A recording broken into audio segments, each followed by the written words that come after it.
Class 7 के geography में आज हम लोग पहुंच चुके हैं 4 नंबर चैप्टर पे, जिसका नाम है वायु। तो वायु से संबंधित जितने भी घटनाएं हैं उन्हीं का अध्ययन करना है इस चैप्टर में हम लोगों को मुख्यतः। तो चलिए शुरू करते हैं आज अपना क्लास। तो जिस वायु का उपयोग हम लोग सांस करने के लिए लेते हैं, वास्तव में वह अनेक गैसों का मिश्रण होता है। जैसे नाइट्रोजन, ऑक्सीजन, इसमें 2 प्रमुख गैस है। ये वायुमंडल के बड़े भाग को बनाते हैं। जैसे कि आप इस डायग्राम में देख सकते हैं कि नाइट्रोजन 78% अकेले है, 21% जो है ऑक्सीजन है। नाइट्रोजन वायु में सर्वाधिक मात्रा में पाई जाने वाली गैस है। जब हम सांस लेते हैं तो हमारे फेफड़ों में नाइट्रोजन भी जाता है, लेकिन हम उसे पुनः वापस बाहर निकाल देते हैं क्योंकि नाइट्रोजन हम लोग यूज नहीं करते हैं। लेकिन पेड़ पौधे जो हैं वे नाइट्रोजन की जो है मुख्य रूप से नाइट्रोजन के रूप में तो नहीं, लेकिन उसका परिवर्तित रूप में बहुत यूज करते हैं। जैसे दलहनी पौधों के लिए आप लोगों ने सुना होगा कि उनके जड़ों में राइजोबियम नाम के बैक्टीरिया पाए जाते हैं और उसका जो है रूपांतरित करके अलग अलग फॉर्मों में उसका यूज करते हैं। पौधों की वृद्धि के लिए जो है ये नाइट्रोजन काफ़ी आवश्यक होता है।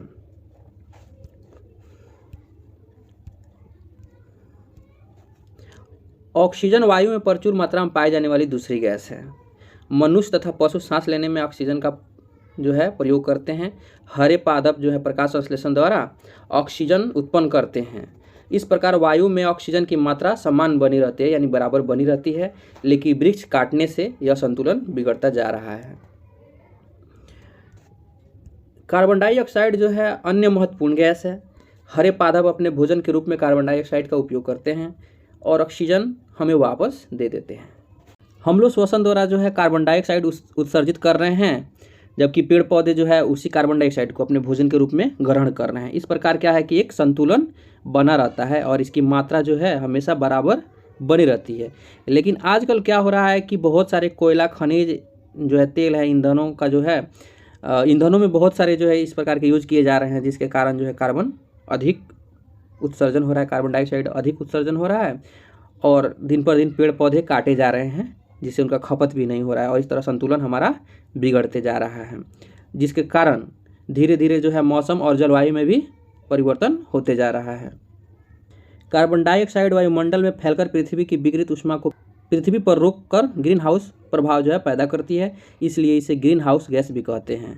और इसकी अभाव से धरती पर इतनी ठंडी हो जाती है कि रहना असंभव हो जाता है।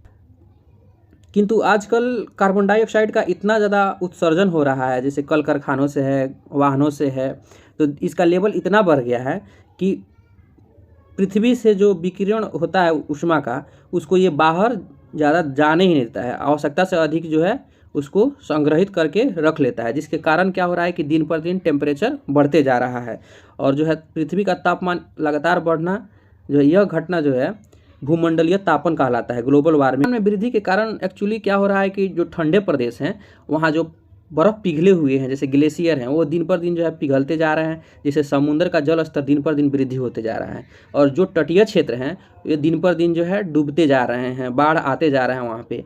दीर्घ अवधि में इसका परिणाम ये होगा कि अत्यधिक जलवायु परिवर्तन हो जाता है और उसके कारण जो कुछ ऐसे पौधे हैं और पशु हैं जो जलवायु से प्रभावित हो रहे हैं, वे धीरे धीरे लुप्त हो जा रहे हैं। जब वायु गर्म होती है तो वह वायु हल्की हो जाती है, इसलिए वह ऊपर की ओर उठने लगती है, फैलते हुए ऊपर की ओर उठने लगती है।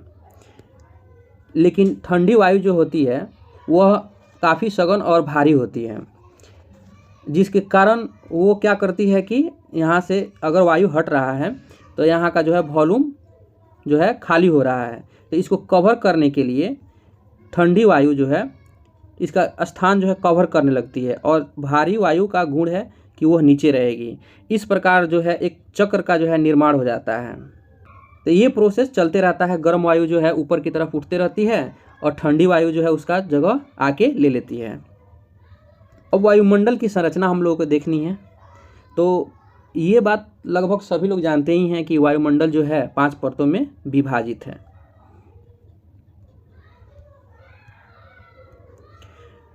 पृथ्वी से अगर हम लोग ऊपर की ओर बढ़ना शुरू करें तो सबसे पहले क्षोभ मंडल, उसके बाद समताप मंडल, फिर मध्य मंडल और फिर बाह्य मंडल, उसके बाद बहिर्मंडल सीक्वेंस से आते जाता है।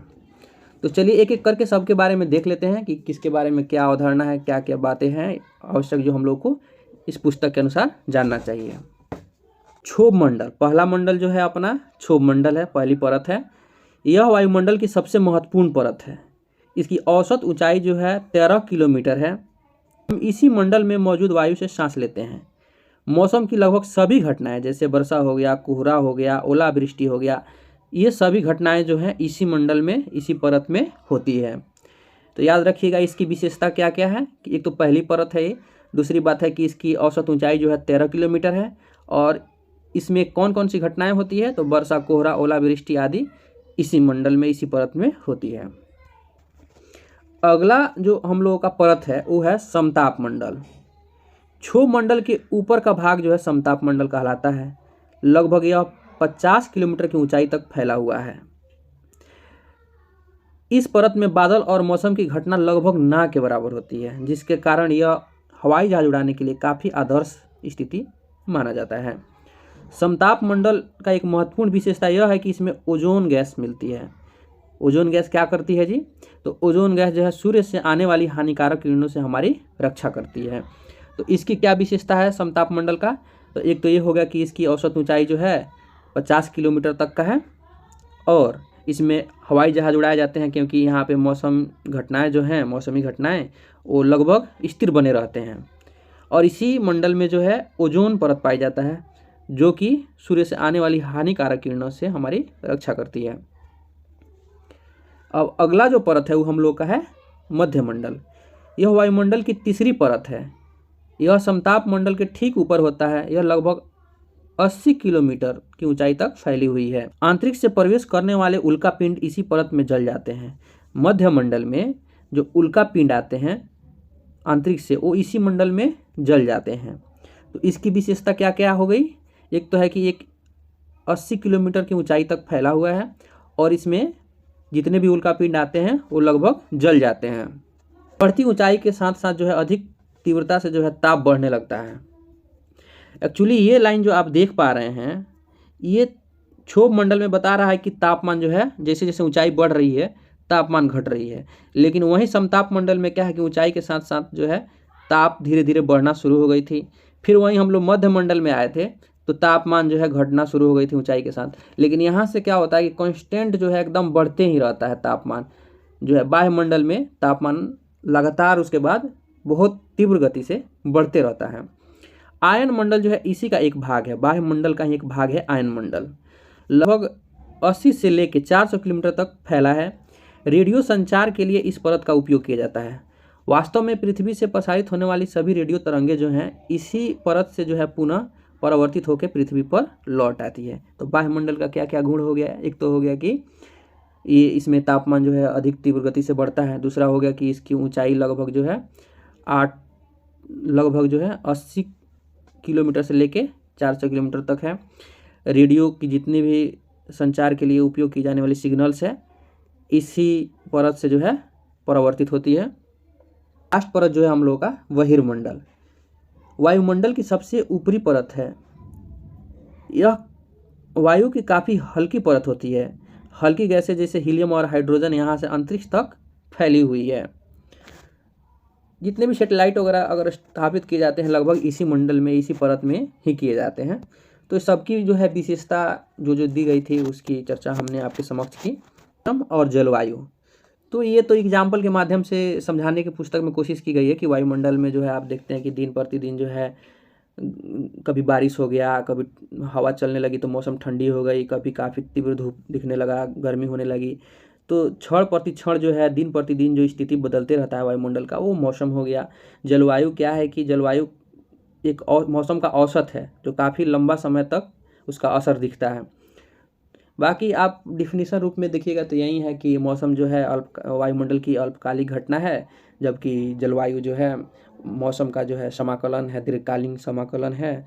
लगभग जो है 30-35 साल का जो है एक औसत जो है घटना है।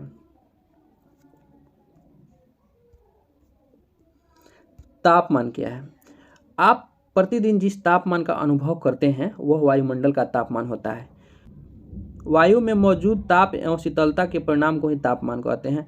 वायुमंडल का तापमान केवल दिन और रात में नहीं बदलता बल्कि ऋतुओं के अनुसार बदलता है। जैसे शीत ऋतु में क्या है कि मौसम जो है थोड़ा नरम होगा, तापमान थोड़ा कम होगा, जबकि ग्रीष्म ऋतु में जो क्या है तापमान हाई होगा। आतपन एक महत्वपूर्ण कारक है। आतपन क्या है, थोड़ा इसको भी देख लेते हैं। जो तापमान के वितरण को प्रभावित करता है। आतपन जो है आतपन को सूर्य ताप भी कहते हैं, तापमान को प्रभावित करता है। सूर्य से आने वाली वह ऊर्जा जो पृथ्वी रोक लेती है, यानी ये अपनी जो पृथ्वी है, सूर्य से जो ऊर्जा आ रही है उसको जितना ऊर्जा रोक के रख लेती है, आतपन है। सूर्य ताप की मात्रा भूमध्य रेखा से ध्रुवों की ओर घटती है, इसलिए तापमान उसी क्रम में घटता है।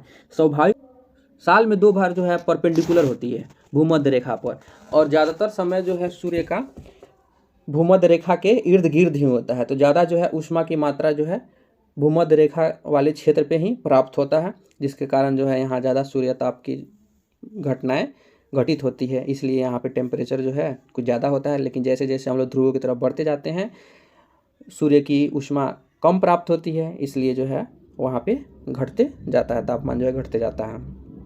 वायु दाब है। आपको यह जानकर आश्चर्य होगा कि वायु हमारे शरीर पर उच्च दाब के साथ बल लगाते हैं, किंतु आप इसे अनुभव नहीं कर रहे हैं। क्योंकि इसका ये भी रीज़न है क्योंकि ये चारों तरफ से जो है बराबर मात्रा में हम पर दाब लगाए जा रहे हैं, जिसके कारण हम लोग नेट फोर्स 0 हो जा रहा है, जिसके कारण हम लोग ये अनुभव नहीं कर पा रहे हैं। पृथ्वी की सतह पर वायु की भार द्वारा लगाया गया दाब वायु दाब कहलाता है। वायुमंडल में ऊपर की ओर जाने पर यह तेजी से गिरने लगता है। कुछ चीज़ें जो हैं इसमें इम्पोर्टेंट है, उसको थोड़ा याद करते रहना चाहिए हमें कि ऊपर की ओर जब हम लोग जाते हैं तो वायु दाब क्या है, तेजी से गिरने लगता है। समुद्र के स्तर पर वायु दाब जो है सर्वाधिक होता है। ऊंचाई पर जाने पर यह जो है दाब घटने लगता है। वायु दाब की क्षैतिज वितरण किसी भी स्थान पर उपस्थित वायु के ताप पर निर्भर होता है। अब टेम्परेचर ज़्यादा होगा तो वायु गर्म हो जाएगी और ऊपर उठ जाएगी, जिसके कारण जो पे निम्न दाब बन जाएगा, डेंसिटी कम हो जाएगी, यहाँ पे निम्न दाब हो जाएगा। अगर तापमान ज़्यादा हो जाएगा तो वहाँ से वायु जो है ऊपर उठ जाएगी। अभी कुछ देर पहले हम लोगों ने देखा, तो इस प्रकार जो है यहाँ निम्न दाब हो जाएगा, जिसके परिणाम स्वरूप क्या होंगे वहाँ पर, जिसके परिणाम स्वरूप निम्न दाब जब बनेगा तब बादल युक्त आसमान होगा, नम मौसम हो जाएगा। क्योंकि जब वायु ऊपर जैसे जैसे उठते हैं फिर उनका जो है तापमान में गिरावट होने लगती है, और उसके साथ जो है अगर ऊष्मा में अगर मान लीजिए जलवाष्प है तो संघनन भी होने लगती है, जिसके कारण जो है बादल युक्त आसमान हो जाते हैं और मौसम नम हो जाती है। कम तापमान वाले क्षेत्र में वायु ठंडी होती है, परिणाम स्वरूप भारी होती है। भारी वायु निमज्जित होकर जो है उच्च दाब क्षेत्र बनाते हैं। उच्च दाब के कारण यहाँ स्पष्ट और स्वच्छ आसमान होता है। वायु सदैव जो है उच्च दाब क्षेत्र से निम्न दाब की ओर जो है गमन करती है। जहाँ निम्न दाब बन रहा है वहाँ पे जो है वायु ऊपर उठते जा रहा है, तो वहाँ पे जो है घनत्व कम हो जा रहा है, और जहाँ उच्च दाब है वहाँ पे घनत्व ज़्यादा है। इसके कारण जो है वायु जो है उच्च दाब से निम्न दाब वाले क्षेत्र में प्रवाहित होती है। अब पवन क्या है? उच्च दाब क्षेत्र से निम्न दाब की ओर वायु की गति को ही पवन कहते हैं। आप पवन को देख सकते हैं, महसूस कर सकते हैं, क्योंकि कभी कभी आप रोड पे जा रहे हैं, देख रहे हैं कि पत्ती गिरी है और उड़ के जो है एक जगह से दूसरी जगह चली गई। कभी तूफान आ जाता है तो पेड़ उखड़ जाते हैं। कभी कभी इतना ज़्यादा तेज हो जाते हैं कि आप उसके विपरीत दिशा में नहीं चल सकते हैं। इन्हीं सब चीज़ों को जो है इसमें डिस्कस किया गया है। पवन मुख्य रूप से 3 रूपों में विभाजित किया गया है। अब यहाँ पे जिन नामों का व्याख्या किया गया है ये संक्षिप्त व्याख्या कर दिया गया है। हालांकि इसको काफ़ी जो है ब्रॉड लेवल पे, काफ़ी बृहत लेवल पे पढ़ना है, लेकिन जितनी 7th क्लास की जितनी पुस्तक में चीज़ें हैं हम लोग कोशिश करेंगे कि उसी के परितः रहें, क्योंकि अगर इस चीज़ को समझना शुरू करेंगे तो काफ़ी लंबा चौड़ा जो है इसका लेक्चर हो जाएगा, और एक क्लास में पॉसिबल भी नहीं हो पाता है समझना। तो चलिए देखते हैं कि अस्थाई पवन है। अस्थाई पवन और ये सालों भर चलते हैं। ये 365 के 365 दिन चलते रहते हैं।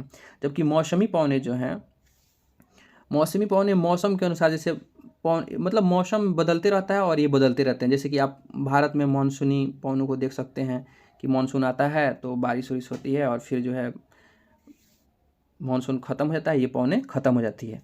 स्थानीय होते हैं जो छोटे क्षेत्र में वर्ष या कुछ दिन विशेष में चलते हैं। जैसे भारत की बात कर ले तो भारत में लू चलता है, हरमटन हो गया, चिनूक हो गया आदि। जैसे स्थानीय क्षेत्रों में आप देखिएगा कि समीर हो गया, चाहे घाटी समीर भी होता है। तो ये सब जितने पौने हैं वे सब जो है स्थानीय पौने हैं। कुछ मज़ेदार जानकारी है, हम लोग जो सूर्य का ऊर्जा प्राप्त करते हैं, पृथ्वी जो ऊर्जा प्राप्त करती है वो सूर्य के 2 अरब का 1 भाग प्राप्त करती है, यानी 2 अरबवां भाग प्राप्त करती है।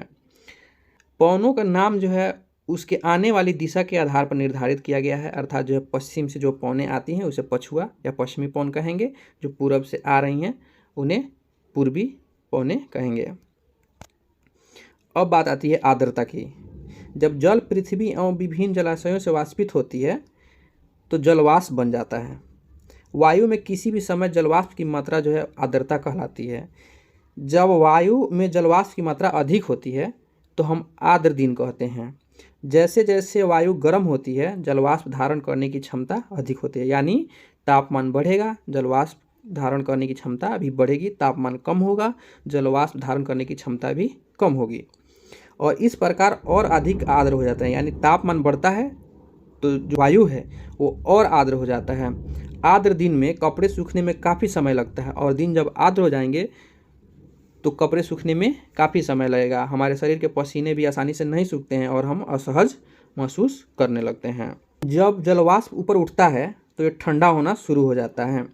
जलवाष्प संघनित होकर जो है जल के बूंद के रूप में बदल जाता है। बादल इन्हीं जल बूंदों का एक समूह होता है। जब जल की बूंदें इतनी भारी हो जाती है कि वो अब वायु में नहीं तैर सकती, तब वे वर्षण के रूप में नीचे आ जाती है।